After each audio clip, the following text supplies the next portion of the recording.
Assalamualaikum warahmatullahi wabarakatuh. Selamat datang kembali di channel Cipta Cerita Daily. Dan pada kesempatan malam hari ini, gua akan membawakan sebuah kisah masih dari kelanjutan yang kemarin dengan judul Makhluk Pemakan Bangkai bagian keempat. Tapi sebelum masuk ke inti ceritanya, alangkah baiknya bagi kalian yang belum subscribe channel ini, kalian bisa bantu kami dengan mengklik tombol subscribe yang ada di bawah ini agar channel kami menjadi semakin lebih berkembang dan kami menjadi semakin lebih bersemangat dalam membawakan konten-konten kisah horor buat kalian. Oke, tanpa perlu banyak basa-basi lagi, mari kita langsung saja ke ceritanya.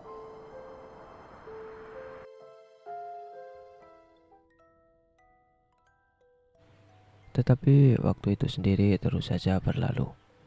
Senja pergi, malam datang, dan rembulan merangkak naik ke singgasananya dikawal bintang kumintang yang kemerlapan.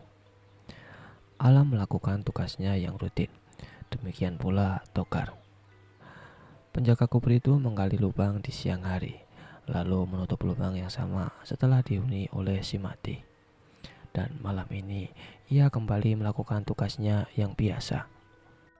Suara sekop dan pacul menghantam tanah lembab, membuat rembulan terdiam resah dan bintang berubah menjadi pucat basi. Hantu-hantu kentayangan penghuni bukit orang-orang mati lari serabutan mencari tempat persembunyian dalam gelapnya malam, mengintip dan ketakutan. Semua itu tak mempengaruhi Tokar. Ia terus saja bekerja, acuh tak acuh. Tubuhnya bersimbah peluh dan matanya yang pudar menatap hampa ke liang kubur yang tergali semakin dalam. Ketika tubuhnya terbenam sampai sebatas pinggang, ia berhenti sejenak, lalu mengawasi suasana hening di sekelilingnya. Nalurinya yang tajam membisikkan, ada sesuatu yang lain tengah terjadi di dekatnya. Sesuatu yang seperti ikut menggali kalau Tokar menggali, dan berhenti kalau Tokar berhenti. Mulutnya kumat kamit, berbisik lirih. Perlahan-lahan mata Tokar ikut berubah dari hitam pudar menjadi merah. Lama ia mengawasi Kianumari, namun yang ia lihat hanyalah bukit-bukit, semak belukar, hutan yang melatar belakangi perbukitan itu, dan dua gunungan tanah kuburan yang lain di dekatnya. Ia mengendus. Mungkin aku terlalu perasa ya. Sejenak, ia mengawasi dua kuburan lainnya. Tak ada sesuatu yang ganjil pada kuburan di mana tadi siang ia telah dimakamkan laki-laki tua yang mati tertabrak itu. Demikian pula kuburan lain yang letaknya agak tinggi yang dari yang pertama. Perempuan itu, pikir Tokar. Mungkin ia tak sabar menunggu. Giliranmu akan tiba sayangku, tunggulah. Tapi bayi ini lebih penting sekarang. Ia meneruskan pekerjaannya lebih cepat dari tadi. Setelah sekopnya menghantam bila-bila papan, ia lebih berhati-hati. Bongkar demi bongkar tanah lembab dan basah ia angkat ke pinggir liang kubur, dan akhirnya ia temukan saja di satu sudut liang. Dengan baculnya ia membersihkan sisa-sisa tanah yang menutupi bila-bila papan. Tak lama kemudian, papan-papan telah tersingkir dan mayat bayi terbungkus kain kafan sudah berpindah tempat dan kini tergeletak kaku di rerumputan. Tokar menarik nafas panjang. Ia mengamati benda terbungkus kain putih itu sesaat, kemudian kembali menutup liang kubur sampai gundukannya utuh seperti semula. Liang kubur itu toh tidak usah menanti dipulangkannya tulang belulang si bayi. Karena tulang belulang bayi, kata Maut Merah, lunak dan lezat.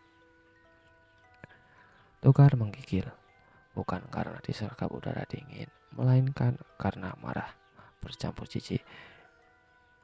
Sekilas ia menatap puncak perbukitan, ingin mengetahui apakah Maut Merah sedang tidur ataukah sedang gelisah menahan perut yang keroncongan.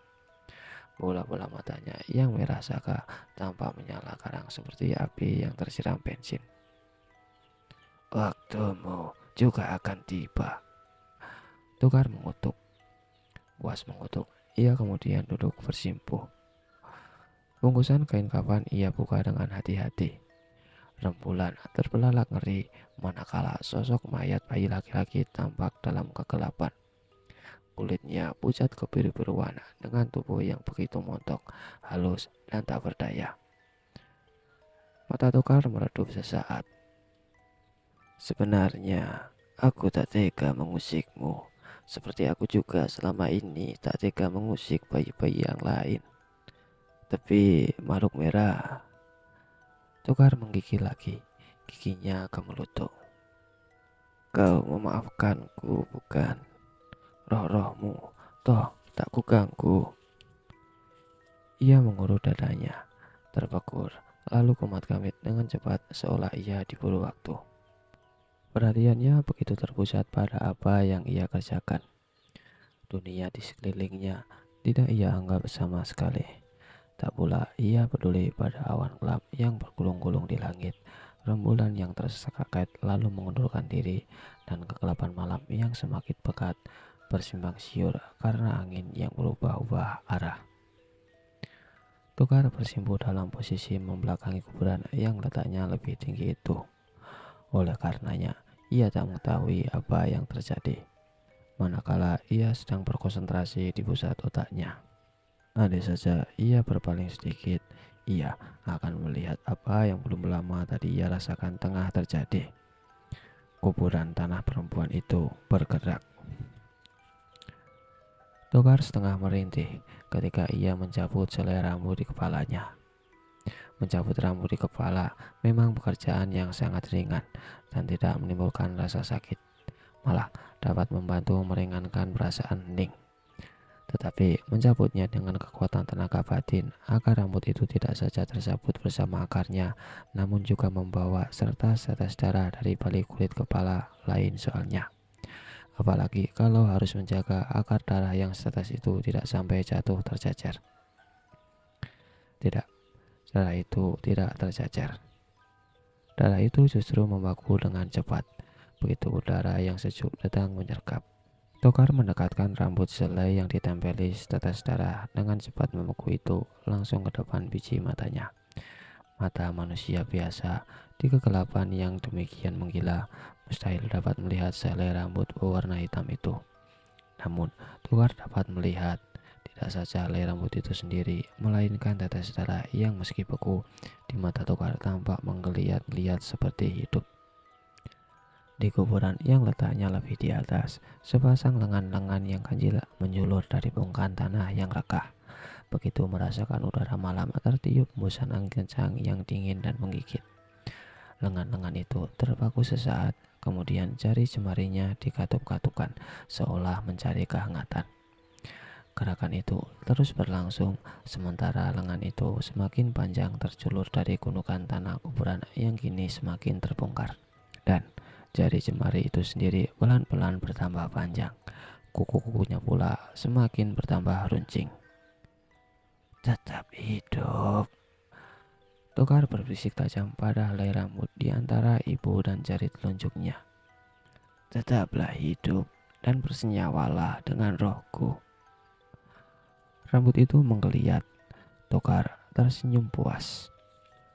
Dengan hati-hati ia mendekatkan helai rambutnya itu ke kepala mayat si bayi dan menyisihkan di antara helai rambut tebal milik mayat itu. Sekali jari telunjuk Tokar menghujam, memecahkan sesuatu. Helai rambutnya telah tertanam dalam mulutpun si mayat bayi. Ia kemudian bersedekap lengan di dada. Kepalanya menegur semakin dalam dan matanya terpejam rapat. Nafasnya naik turun dengan cepat sementara bulu dingin semakin banyak tersimbah, membuat pakaiannya basah kuyup dan lembab menusuk. Sesekali ia mengerang, sekali ia merintih, dan sesekali ia menceracau, panjang, kacau. Saraf-sarafnya tegang, jaring-jaring otaknya lebih tegang lagi, dan ketegangan itu kini terganggu. Tokar duduk mematung, punggung diluruskan, mulutnya masih kumat kamit, matanya masih pula terpejam. Tetapi telinganya terbuka lebar mendengarkan. Apa yang ia dengar mula-mula hanya desau angin, Tetapi angin itu tak saja bersau, melainkan juga menjerit-jerit. Lengging, lirih, bersaut-saut, dan lolongan selikara dari hutan rimba, pohon beringin tua jauh di puncak bukit berderak-derak riuh. Penghuni pohon beringin itu bersorak riuh rendah, memperingatkan Tokar. Begitu pula roh-roh yang memengaruhi kegelapan di sekeliling Tokar. Iya, aku tahu. Tokar mengeluh, lalu pelan-pelan ia berpaling dan melihatnya. Ia melihat sepasang lengan telah terjulur utuh keluar dari kuburan perempuan yang terletak di dataran tanah ketinggian itu. Lengan-lengan itu kurus, begitu panjang, namun bersisik. Awan yang bergulung-gulung di langit sampai terlonjak kaget. Rembulan tak sempat menghindar. Cahaya rembulan terpaksa menjilati bagian lain dari tubuh yang sekarang bangkit dari kuburnya. Jelas, tubuh itu milik si perempuan tadi. Karena kalau ia manusia, tentunya ia disebut seorang perempuan. Namun, betapa sukar untuk memastikan apakah ia sekarang berwujud manusia atau berwujud setan, atau juga memiliki kedua wujud itu. Karena di hadapan Tokar kini telah berdiri sesosok tubuh tinggi kurus, tulang belulangnya menyembul di balik kulit yang kesat bersisik, rambutnya tebal, panjang terurai, berkibar-kibar di tiup angin kencang, seperti juga kain kafan yang menyelimutinya. Kain kafan itu retas-retas sudah. Tokar terkesiap. Ia sampai tersendak mundur dan hampir saja menginjak mayat si bayi di dekat kakinya. Tetapi 30 tahun hidup dari liang-liang kubur tidaklah membuat Tokar kesut dan takut. Khawatir. Ya, memang Tokar khawatir karena penampilan makhluk di hadapannya sekarang belum pernah ia saksikan sebelumnya. Terlalu aneh, terlalu ganjil, bahkan terlalu musikil. Ia hampir tak percaya kalau makhluk itu keluar dari liang kubur yang memang ia sendiri ingin menanganinya setelah selesai menyampaikan maksudnya pada mayat bayi. Lagi pula ia tahu benar kuburan itu tadinya dihuni mayat seorang perempuan muda yang konon berwajah manis dan tatap matanya penuh daya pesona. Ia tahu pula perempuan itu telah mati karena bunuh diri. Dan yang paling ia tahu, kuburan yang dihuni perempuan itu Rembang Petang tadi telah ia kencingi. Tetapi ia belum pernah memanggil rohnya, belum pernah meminta mayat itu bangkit dari kuburnya. Kau heran ya, bisikan lirih mengelidiki telinga Tokar. Datangnya dari mulut makhluk tadi. Ah, itu bukan mulut, melainkan moncong babi dengan taring-taringnya yang melingkar-lingkar putih kekuning-kuningan. Tetapi kepala makhluk itu bukan pula kepala babi, karena rambutnya yang berkibar-kibar sesekali memperlihatkan sepasang tanduk hitam pekat meliuk menggapai langit kelam. Naluri Tokar membisikkan bahwa ia menghadapi makhluk jelmaan 3 jenis binatang, babi, kambing, dan ular. Siapa engkau? Tokar balas bertanya. Ia kini sudah dapat menguasai dirinya, tegak dengan tubuh kokoh, tangguh, namun dalam hati ia semakin khawatir. Terdengar tawa renyai, disusul ringkikan mengerikan. Aku pengemban kutuk, jerit makhluk itu. Apa? Pengemban kutuk? Dari mana asalmu? Dari alam gaib yang terkutuk. Tokar terkesiap lagi. Alam gaib merupakan bagian dari kehidupannya selama sekian puluh tahun. Banyak yang ia dengar, lihat, dan alami. Tetapi alam gaib yang terkutuk, ia tahu benar, adalah alam tersendiri yang belum pernah ia dengar, lihat, dan kini ia harus mengalaminya. Kekhawatiran Tokar kini terbukti. Alam gaib yang terkutuk merupakan neraka jahanam yang sewaktu-waktu siap menerkam orang-orang yang terkutuk. Tokar sadar siapa dirinya, dan kesadaran itu pelan-pelan membuat ia mulai merasa takut. Aku tak mengendakimu. Ia berusaha ramah mencoba bersahabat.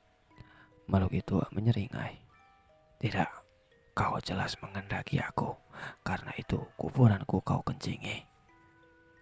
Tapi Tokar terdiam, waktu sepasang mata makhluk yang ada di depannya itu membelalak. Warnanya hijau seperti warna telaga yang terkurung selama ribuan tahun di hutan-hutan larangan. Mata hijau itu menerkam menusuk mata Tokar yang merah. Angin menjerit-jerit resah, pohon beringin berderak gelisah. Perlahan tapi pasti makhluk itu mendekati Tokar. Mulutnya menyeringai semakin lebar, semakin liar, dan mustahil menggambarkan mulut. Tepatnya moncong babi. Ya, ia menyeringai. Namun itulah yang kini terjadi. Sesaat, Tokar terdiam dan terpana. Ia sampai lupa memusatkan pikiran dan hanya mampu memperhatikan bagaimana makhluk aneh itu bergerak semakin dekat. Kaki-kakinya yang ceramping bersisik melangkah ringan dalam kegelapan, membawa serta bau busuk yang tajam dan memuakkan. Akibat serangan bau busuk itu, perut Tokar serasa melilit, pembuluh darahnya membeku keras dan menyakitkan. Rasa sakit itulah yang menyadarkan si penjaga kubur. Tetapi begitu sadar, ia terkejut. Sepasang lengan bersisik dan berkuku panjang runcing telah menyambar mukanya. Seketika ia berkelit. Ia terlolos dari sambaran kuku yang mengerikan itu. Tetapi bau busuk menyerang semakin hebat. Tak ada lagi kesempatan berkonsentrasi. Maka secara naluriah, Tokar merangkut gagang sekop yang terpancak di gundukan tanah. Dengan senjata sekop di tangan, ia merasa aman dan bersemangat. Makhluk itu melihat benda yang ada di tangan Tokar. Tertegun sesaat, rupanya kaget, tapi hanya 1-2 lah nafas saja. "Buang benda itu, Tokar," si makhluk menggeram dingin. Tokar terpana lagi. "Dari mana kau tahu namaku?" ia bertanya. "Aku pengemban kutuk. Aku mewakili setan-setan jahanam dari alam gaib. Karena itu aku tahu namamu. Dan aku tahu pula mengapa ketika aku masih hidup, mayat Rati bangkit dari kubur dan berhasil merenggut nyawaku. Kau membangkitkannya, bukan?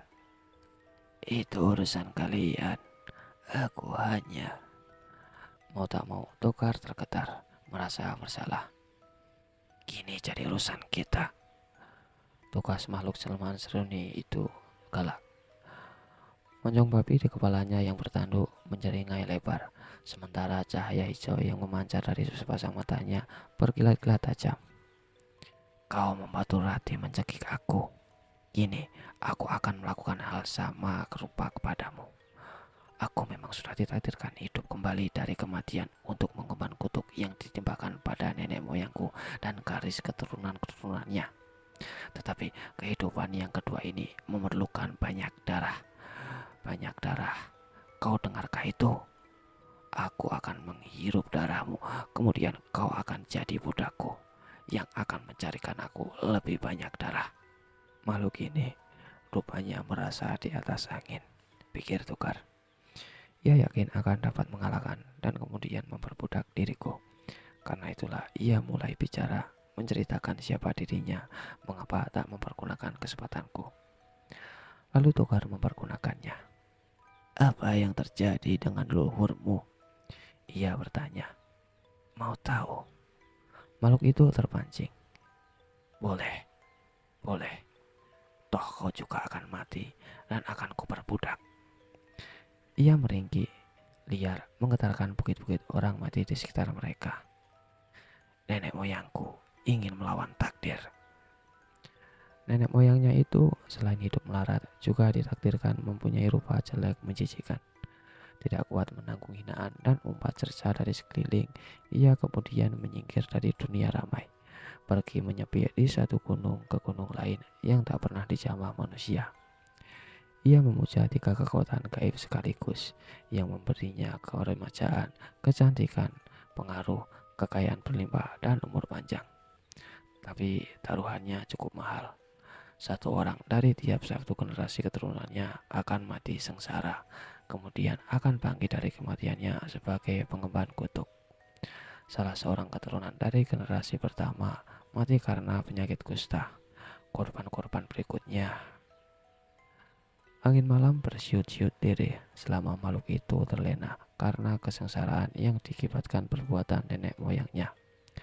Perbukitan di lereng gunung itu hening, tampak mencekam. Roh-roh masih terus bersembunyi di balik kegelapan, mengintai dengan ketakutan. Togar menyadari semua itu. Maklum, mengapa bukit-bukit tanpa ketakutan ia mampu menguasai mayat yang ia bangkitkan dari kubur. Tetapi makhluk yang ada di hadapannya lain soalnya. Makhluk itu bangkit sendiri dari kuburannya dan Togar jelas tak akan mampu menguasainya. Maka seraya diam, pura-pura tekun mendengarkan, ia mengkonsentrasikan diri, memusatkan pikiran dengan kakang skop yang masih tergenggam erat di tangan. Ia segera siap-siap menjaga segala kemungkinan. Penjaga kubur itu melakukan telepati melalui hutan belukar, mendaki bukit-bukit, memasuki pondok, dan menerobos jalan parkiran makhluk yang bersembunyi di balik celah batu karang itu. Maut merah, turunlah, ambil dia. Celah batu karang di dalam pondok perlahan-lahan membara merah. Desar-desar nafas lelah setengah mengantuk bergaung dari balik celah. Ketika bias merah dari cahaya itu menggeliat, Togar dapat menangkap jawaban dari panggilannya. Makhluk apa itu? Aku tak tahu. Ambil dia sekarang, sebelum ia. Togar mengeluh, tak ingin berdebat. Setiap waktu makhluk di hadapannya dapat saja terjaga. Siapa dia? Jelmaan orang-orang perempuan.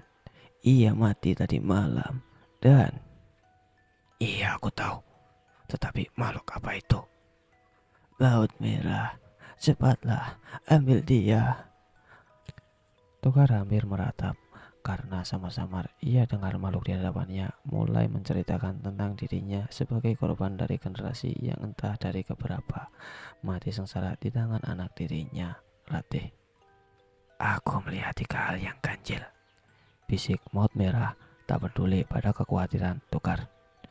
Ia berkepala kambing sebagai lambang pengabdian dan penyerahan. Tapi ia bermoncong babi sebagai tanda keserakahan. Dan itu sisik-sisik tubuhnya. Kurasa ia juga mempunyai lidah ular yang bercabang-cabang. Tandanya ia seorang yang licik, jahat, dan... Kau tak mendengarku ya? Makhluk aneh di hadapan Togar menggeram, sadar bahwa Togar sedang melakukan sesuatu di luar sepengetahuannya. Kau menghubungi seseorang? Togar menggenggam skop semakin erat, lantas menjerit sungguh-sungguh menggema di seluruh perbukitan. Ambillah dia, maut merah. Tidak, jawab maut merah kalem. Bangsa kami mengenal kehidupan. Bangsa kami juga mengenal kematian. Tetapi dengan perasaan menyesal, kau kuberitahu bahwa bangsa kami tidak mengenal perpaduan dari kehidupan dan kematian seperti apa yang kini dimiliki makhluk itu. Sebelum aku dapat berhubungan kembali dengan bangsaku, aku tak berani berbuat lancang. Takut terjadi kekeliruan. Tapi maaf, penjaga kubur. Dengan menyesal, kau terpaksa menghadapinya seorang diri. Lutut Togar goyah seketika. Ia merasakan kekuatan-kekuatan tertentu dalam dirinya lenyap perlahan-lahan. Bola-bola matanya yang tadinya masih merah bagaikan pancaran api neraka ikut meredup, pudar, kelam, dan suram. Maut merah telah meninggalkan dirinya, membiarkan ia berjuang seorang diri. Makhluk di depannya menggeram puas. Kau mempercundangiku. Rupanya kau tak boleh dikasih hati. Ia menggerutu marah. Lalu dengan 2 gerakan cepat, kaki-kakinya yang ramping dan bersisik melompat tangkas dalam kegelapan. Dalam sekejap, makhluk itu telah berdiri di depan Togar yang seakan lumpuh mendadak. Dari moncong babinya menjulur keluar lidah bercabang di celah gigi taring yang mencuat putih berkilauan. Darahmu, aku ingin darahmu sekarang juga. Makhluk itu meringkik. Si penjaga kubur tak keburu mundur, tetapi akal sehatnya belum terbang semua. Sisa-sisa akal sehat itu menggerakkan otot-ototnya yang mengencangkan pegangan tangannya pada Kakang Pacul. Sedetik sebelum makhluk aneh yang berupa buas itu merangkulnya untuk menggigit leher Tokar dengan ucapan taring-taringnya yang mengancam si penjaga kubur melakukan perlawanan darurat. Gagang kayu di tangannya melayang mundur, dan ketika maju lagi, si cepat kilat mata sekop tahu-tahu saja menghujam di pinggang makhluk itu. Terdengar suara lenguh kesakitan dan mata hijau sang makhluk berbinar-binar kaget. Begitu kerasnya Tokar mengucamkan sekop, sehingga bagian mata yang tidak begitu tajam langsung membelah tubuh telanjang di hadapannya. Makhluk itu pun rubuh perlahan-lahan, dengan pinggang yang hampir putus. Tak ada darah yang mengalir, tak ada sama sekali, walau hanya tetetes. Si penjaga kubur memandang ngeri. Ia terbelalak memerhatikan bagaimana makhluk jelmaan seruni menggelupur di tanah. Jari jemarinya yang berkuku runcing mencengkram rerumputan seolah mencari pegangan dan sekaligus menahan agar maut tidak segera mengambilnya. Kau tak dapat membunuhku segampang itu. Ia mengumpat marah dan kesakitan kepada si penjaga kubur. Mata hijaunya bersinar-sinar tajam dalam kegelapan. Kau akan, aku akan, teriak Tokar lantang. Lalu ia melompat maju, dan bertubi-tubi ia hujamkan mata sekop ke bagian lain pada tubuh makhluk itu. Tak pelak lagi, dalam sekejap selain pinggang, maka lengan dan kaki-kaki makhluk itu terpotong-potong mengerikan. Tetapi tetap tanpa mengucurkan darah walau hanya setetes. Tak ada cairan apapun sama sekali. Yang ada hanya semburan bau busuk yang tajam memualkan itu menyerang hidung Tokar dengan keras dan tidak kenal ampun. Tokar tidak kuat menahan bau itu. Ia menghindar, mundur sejauh mungkin. Dan setelah bau itu tidak begitu tercium lagi, ia berhenti. Ia berusaha mengatur nafasnya yang sesak. Dada terasa sakit bagai ditusuk beribu-ribu jarum. Ia jatuh terduduk dengan sekujur persendian yang lemah lunglai. Sekop di tangannya terlempar entah kemana. Bau beracun. Ia merintih ketir. Oh, roh-roh penghuni alam gaib, semburkanlah udara segar ke paru-paru dan ke jalan darahku. Jangan biarkan aku mati seperti ini. Jangan. Ia tengadah. Ia mulai mencium udara perbukitan yang segar sebanyak mungkin. Entah karena pertolongan roh-roh penghuni alam gaib, entah karena pengaruh bau beracun itu sempat ia hindari sebelum berakibat fatal. Yang jelas, Tokar dapat mengatur pernafasannya sampai normal kembali. Paru-parunya terasa enak, dadanya terasa lapang, dan jalan darahnya mengalir seperti semula, seolah ia tidak melakukan pekerjaan mematikan dan mengerikan beberapa saat sebelumnya. Ia merasa lega dan bersyukur. Tokar mulai membuka matanya. Lalu ia melihat bagaimana dari moncong babi itu di kepala bertanduk yang terkuai tak jauh di depannya menjulur keluar lidah merah, panjang bercabang-cabang. Begitu panjangnya hingga ujung lidah yang merah dan basah berlendir itu dapat mencapai bagian pinggang yang hampir putus. Di bekas mana sekop Tokar menghujam, lidah itu kini menjilat-jilat. Lalu dengan satu hentakan keras di bawah, tubuh yang hampir terputus dua itu bersatu kembali. Terdengar helaan nafas sukacita, disusul ringkikan kering mengerikan. Makhluk itu kemudian menjilati bagian-bagian tubuhnya yang lain. Begitu cepat gerakannya, hanya mata si penjaga kubur yang awas saja yang dapat menyaksikan dalam kegelapan bagaimana bagian-bagian tubuh yang terpotong-potong itu bertautan kembali satu sama lain. Bersatu, utuh, pulih, kokoh dan kuat. Pelan-pelan makhluk itu berdiri. Angin malam berhenti bertiup. Rembulan melarikan diri ke balik awan dan seluruh hutan-hutan yang mengitari lereng gunung itu terpaku diam, kaget, dan ketakutan. Sekali lagi, makhluk itu bergerak maju mendekati. Langkah-langkahnya mulai lebih pasti dan seringnya kejam di moncongnya yang bertaring runcing benar-benar terlihat sangat menyeramkan. Satu jangkauan tangan sebelum ia sampai di tempat Tokar duduk lesu, makhluk itu berhenti. Ia mengawasi si penjaga kubur, seakan dengan sorot mata hijaunya itu ia ingin memegang dan menelan Tokar bulat-bulat. Sudah kau bilang kan, kau tak dapat membunuhku segampang itu. Kau, akal bulus apa sekarang kau lakukan? Ya, Tokar memberikan perlawanannya yang terakhir. Akal sehatnya masih bekerja. Akal sehatnya itu memberitahukan bahwa ia sedang menghadapi makhluk jelmaan orang mati. Makhluk itu hidup, tetapi ia bangkit dari kematian. Dan makhluk yang bangkit dari kematian tak akan mampu bertahan terhadap pedangnya panas matahari yang menghidupi dunia selama kurun masa yang sangat panjang. Selagi makhluk jelmaan seruni memperhatikan dengan takjub, Tokar menggigit urat nadi lengan kirinya, kemudian juga urat nadi lengan kanannya. Begitu urat nadinya terbuka, ia langsung memuncurkan darahnya sendiri ke tanah, membentuk lingkaran yang mengelilingi sekujur tubuhnya. Setelah membuat lingkaran berdarah itu, ia tengadah menatap lawannya. Kau tak dapat menjamahku sekarang. Dan kau pikir hanya kau saja yang punya ilmu dengan air ludahmu. Sambil mengucapkan kalimat terakhir itu, Tokar lantas menjilati luka-luka gigitan pada kedua lengannya. Dengan beberapa olesan lidahnya, nadi-nadinya bersambung kembali dan luka-luka gigitan itu lenyap dalam seketika. Ia kemudian menatap lawannya dan berkata bangga. Sekarang mari kita menanti. Menanti apa? Makhluk itu berbisik. Ia mulai cemas.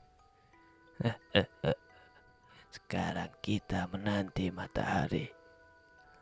Makhluk jelmaan seruni terlonjak mundur. Tapi kemudian ia sadar ia telah berbuat bodoh di depan lawannya. Makhluk itu menyeringai. Kau menakut-nakuti aku, Katanya pahit. cobalah. Tokar pun mulai menantang. Makhluk itu mendekat. Mula-mulanya ragu. Lalu kemudian dengan gerakan cepat ia menjulurkan tangannya untuk menjenggut rambut Tokar. Tetapi baru juga setelah lengannya terjulur melampaui batas bagian lingkaran itu, makhluk itu menjerit lengking menahan sakit. Ia menarik mundur tangannya yang hangus terbakar dan masih mengabukkan asap. Jatah, kau mencideraiku. Mengapa tak kau jilat saja lukamu yang terbakar itu agar sembuh? Saut Tokar tenang. Tetapi dalam artinya ia merasa gugup, cemas-cemas harap, dan keinginan itu tersirat di balik sorot matanya dan lawannya seketika dapat menyelami apa artinya. Sang makhluk aneh itu mengutuk panjang pendek dan mencercau.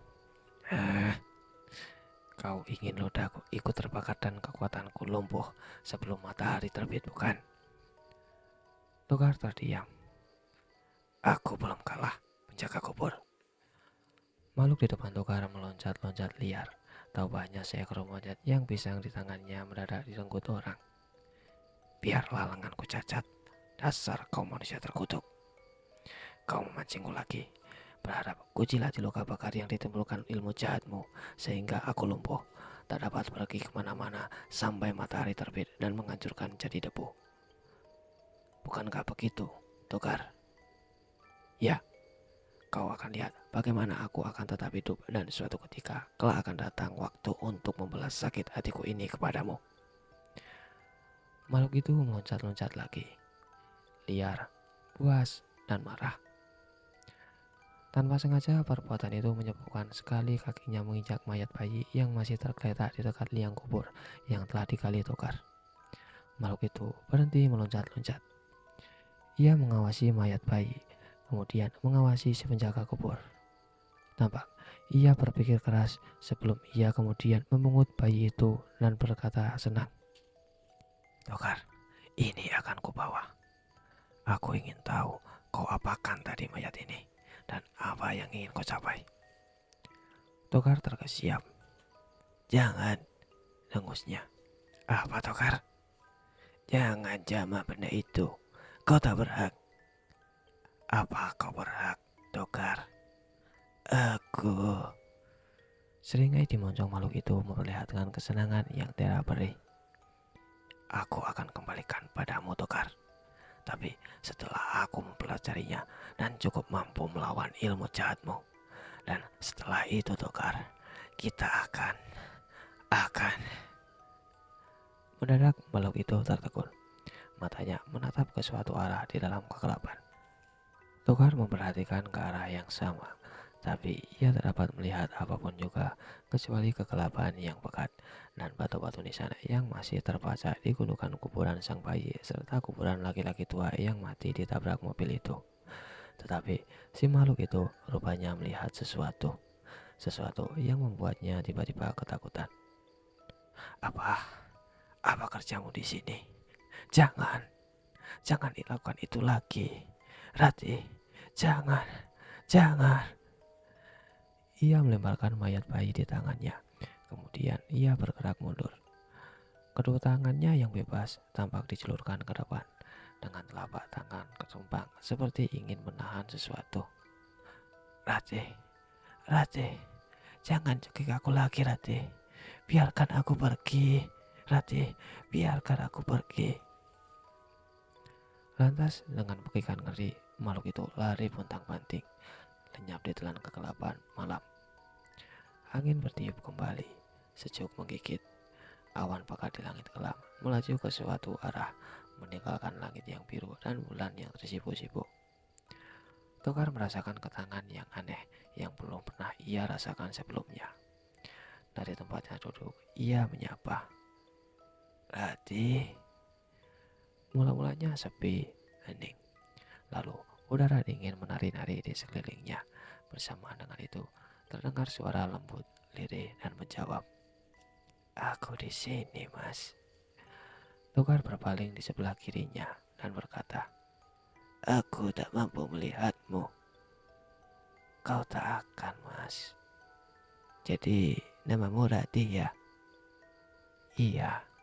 Dan kau, Tokar. Apakah kita perlu jabat tangan? Tokar tersenyum, terdengar tawa renyah lirih. Tentu saja mereka tak mungkin berjabat tangan. Mereka tak dapat bersentuhan. Tokar hidup di alam yang nyata dan Rati di alam gaib. Mengapa ibu tirimu takut melihatmu, Rati? Oh, mudah saja. Seseorang yang pernah berbuat jahat di masa hidupnya pada orang lain akan tetap merasa berdosa dan takut pada orang lain itu. Maka setelah mereka sama-sama meninggal dan rohnya mereka saling bertemu, jadi seru nih takut kalau aku mencekiknya lagi.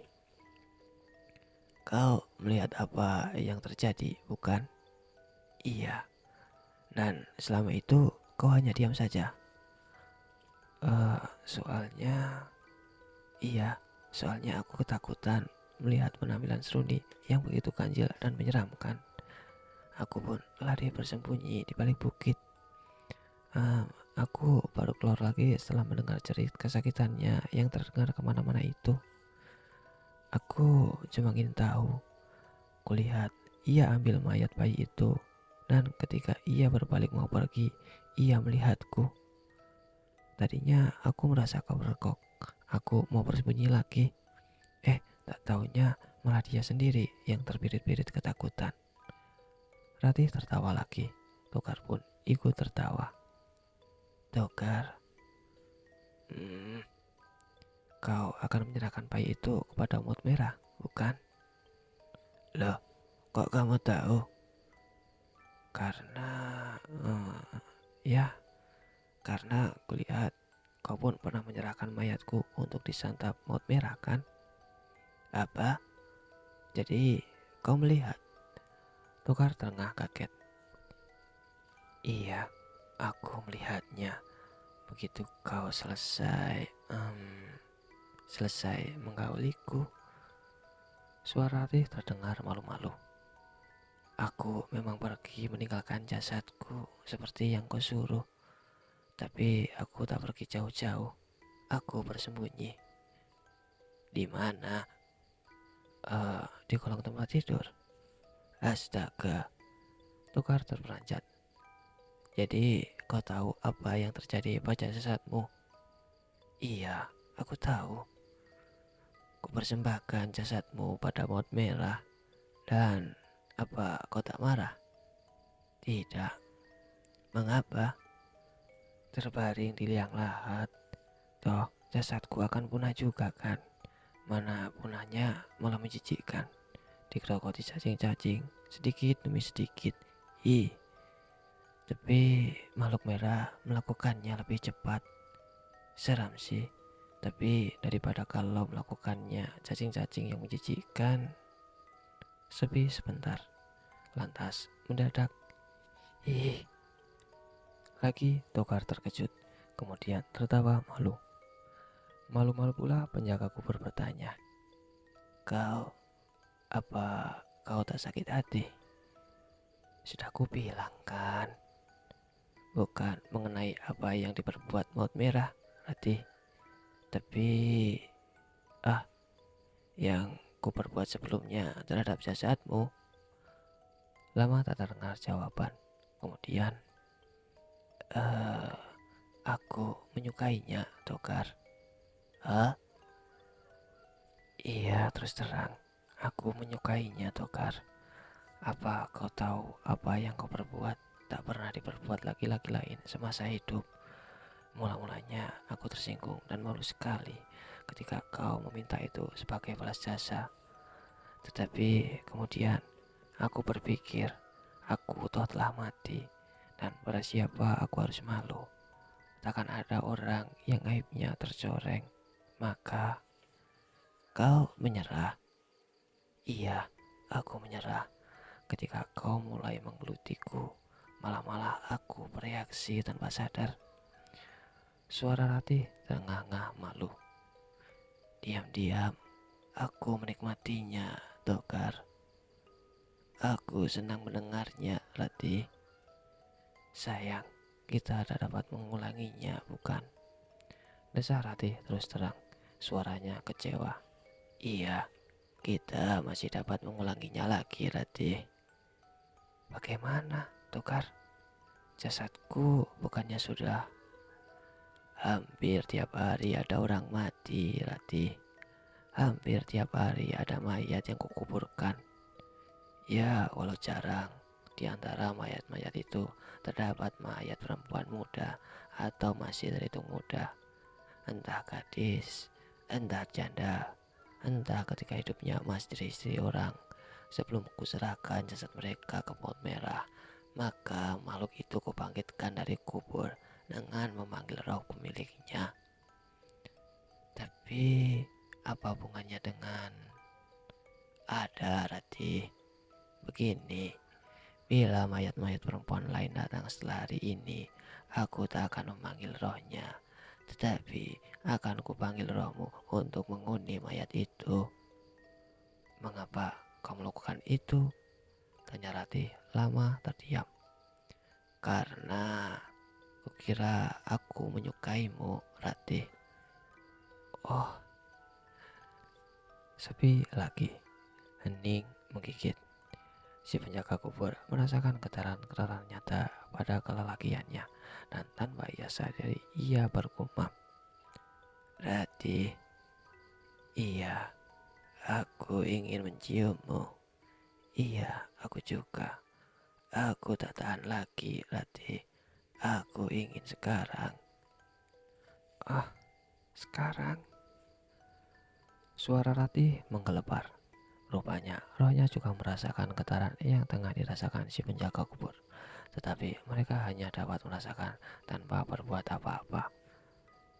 Selain karena mereka mungkin saling bersentuhan, juga karena Tokar tak dapat keluar dari lingkaran berdarah yang ia buat sebelum terbit matahari. Ratih sendiri tak ingin memasuki lingkaran itu setelah apa yang ia lihat dengan Seruni yang mengalami luka bakar.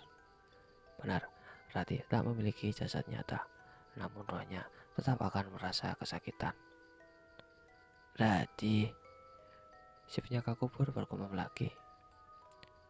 Bersediakah kau memasuki raga orang lain kalau nanti? Ia berhenti berbicara. Udara dingin di sebelah kirinya perlahan-lahan lenyap digantikan oleh udara hangat yang menyapu ke sekujur tubuh. Ratih, udara hangat menerpa semakin nyata, semakin garang. Ketika Tokar menghadap, ia melihat US matahari telah muncul dari bukit-bukit. Ratih telah menyingkir diam-diam, keluhnya getir. Wahai matahari, mengapa kau harus hidup untuk memisahkan alam gaib dengan alam nyata? Tokar, sang penjaga kubur, kemudian bangkit. Sejenak ia terhuyung karena kaki kebas duduk berjam-jam lamanya. Setelah tenaganya pulih, ia mengambil sekop dan pacul, lalu meniup lubang kubur bayi yang tadi malam telah ia gali. Setelah ia menyempurnakan bentuk kuburan itu agar tampak seperti semula, ia kemudian membungkus mayat bayi itu dengan kain sarungnya, lalu melangkah tertatih-tatih mendaki bukit demi bukit. Sekali ia nubruk sebuah batu nisan, sekali ia terguling karena terperosok lubang yang ditutupi semak belukar. Dengan hati yang masih menaruh rindu, ia tiba di pondok. Bias merah yang samar di dalam celah batu karang menggeliat pelan. Kau memikirkan gadis itu lagi ya? Tokar mendengar suara mencemooh. Apa pedulimu? Teriak Tokar marah. Sang maut merah pun menggeliat. Mungkin angkat bau seraya menyaut dingin. Apa yang kau bawa itu, Tokar? Ini sarapan bagimu, rungkut Tokar. Lalu ia lemparkan bungkusan berisi mayat bayi itu ke dipan.